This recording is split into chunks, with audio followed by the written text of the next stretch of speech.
اعوذ باللہ من الشیطان الرجیم بسم اللہ الرحمن الرحیم اللہم صلی علی محمد وآل محمد۔ انسان کو اللہ نے جو لاکھوں کروڑوں نعمتیں عطا فرمائی ہیں، ان میں سے عظیم ترین نعمتوں میں سے جو عظیم نعمت ہے وہ انسان کی زندگی ہے۔ اگر انسان زندہ ہے تو خوشیاں بھی ہیں، غمیاں بھی ہیں، دوستیاں بھی ہیں، تعلق داری بھی ہے، زندگی کے ساتھ ہی سارے معاملات ہیں۔ تو زندگی جو ہے مولا متقیان سرکار علی مولا نے زندگی کے 5 معنی بتائے ہیں۔ زندگی کا مفہوم 5 قسم کا جناب علی علیہ السلام نے بتایا ہے۔ مولا متقیان سرکار امیر المومنین علی بن ابی طالب فرماتے ہیں کہ زندگی پہلا نمبر جناب فرماتے ہیں، زندگی ایک پل کی طرح ہوتی ہے۔ پل کا مطلب ہوتا ہے جیسے نہر کے اوپر پل ہے، دریا کے اوپر پل ہے۔ پل کوئی سونے کی جگہ نہیں ہے، پل کو بستر لگا کے سونے کی آرام کرنے کی جگہ نہیں ہوتی، بلکہ پل ایک گزرگاہ کو کہا جاتا ہے کہ انسان ادھر سے ادھر پانی کے اوپر گزر جائے، وہ پل بنایا جاتا ہے۔ تو جناب نے فرمایا بس زندگی انسان کی جو ہے ایک پل کی طرح ہے، جیسے پل سے انسان گزر جاتا ہے، بس زندگی بھی ایک گزرگاہ کا نام ہے۔ یہاں ہمیشہ رہنے کا نام زندگی نہیں ہے، اور ہمیشہ یہاں آرام پرستی کا نام زندگی نہیں ہے، بلکہ گزرگاہ کا نام زندگی کہلاتا ہے۔ نمبر 1۔ نمبر 2، جناب علی علیہ السلام فرماتے ہیں کہ میرے نزدیک زندگی جو ہے وہ ایک قید خانہ ہے۔ جیسے قید خانہ میں قیدی کو تکلیفیں ہی تکلیفیں ہوتی ہیں، پریشانیاں ہی پریشانیاں ہوتی ہیں، ایسے زندگی میں مومن پریشان رہتا ہے، مومن کو مصیبتیں ہی مصیبتیں سامنے آتی ہیں۔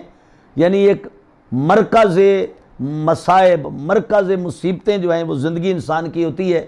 لہذا جناب علی فرماتے ہیں میرے نزدیک زندگی جو ہے ایک یعنی قید خانے کا نام ہے۔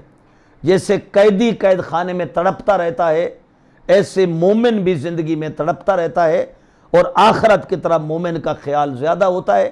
لہذا زندگی جو ہے ایک قید خانے کی طرح ہے۔ یہ ہو گئے نمبر 2۔ نمبر 3، جناب علی علیہ السلام نے جو زندگی کا معنی بتایا ہے، جناب فرماتے ہیں میرے نزدیک زندگی ایک مسافر خانہ ہے۔ جیسے کوئی مسافر خانے میں آ کر ٹھہرتا ہے، تھوڑی دیر وہ وہاں ٹھہرتا ہے، اور پھر وہ مسافر خانے سے جب اپنی ضرورت پوری ہو جاتی ہے، جتنی دیر کے لیے وہ ٹھہرا تھا، اب جب ضرورت پوری ہوگی انسان مسافر خانہ چھوڑ کر چلا جاتا ہے۔ جناب علی فرماتے ہیں میرے نزدیک زندگی بھی ایک مسافر خانے کی طرح ہے۔ تھوڑا ٹائم انسان یہاں آیا ہے، اور یہ مسافر خانہ چھوڑ کر انسان نے آخرت کی طرف چلا جانا ہے۔ یہ ہو گئے 3 معنی۔ چوتھا معنی جناب علی علیہ السلام نے زندگی کا یہ بتایا ہے کہ میرے نزدیک زندگی ایک کمرہ امتحان ہے۔ جیسے کوئی بچہ یعنی امتحان دینے کے لیے یعنی اس کمرے میں آتا ہے جو امتحان گاہ ہے یا کمرہ امتحان ہے، یا اس کا جو ہے وہ امتحان دینے والا روم ہے، تو جیسے ایک بچہ امتحان دینے کے لیے آتا ہے اور امتحان دے کر چلا جاتا ہے، اس طریقے سے جناب فرماتے ہیں کہ میرے نزدیک زندگی ایک جو ہے وہ یعنی امتحانی سنٹر ہے، امتحان دینے کی جگہ ہے۔ لہذا ایک انسان کا جو ایسی جگہ ہے جہاں انسان امتحان میں ہے، انسان عمل میں ہے۔ یہ عمل کا زمانہ حساب کا نہیں، قیامت مرنے کے بعد جب انسان اٹھے گا وہ حساب کا ہوگا، عمل کا نہیں ہوگا۔ یہ دار العمل ہے، دار حساب نہیں ہے۔ لہذا جناب علی فرماتے ہیں میرے نزدیک زندگی جو ہے ایک کمرہ امتحان ہے۔ نمبر 5، جناب امیر المومنین فرماتے ہیں کہ میرے نزدیک زندگی ایک سایہ دار درخت کی طرح ہے۔ جیسے کوئی مسافر درخت کے نیچے سایہ یعنی لینے کے لیے، اپنے آپ کو ٹھنڈک پہنچانے کے لیے درخت کا سایہ جو ہے اس کا سہارا لیتا ہے، جب وہ ضرورت پوری ہو جاتی ہے وہ سایہ دار درخت کو چھوڑ کر چلا جاتا ہے۔ تو جناب علی فرماتے ہیں میرے نزدیک زندگی ایسے ہی ایک سایہ دار درخت کی طرح ہے۔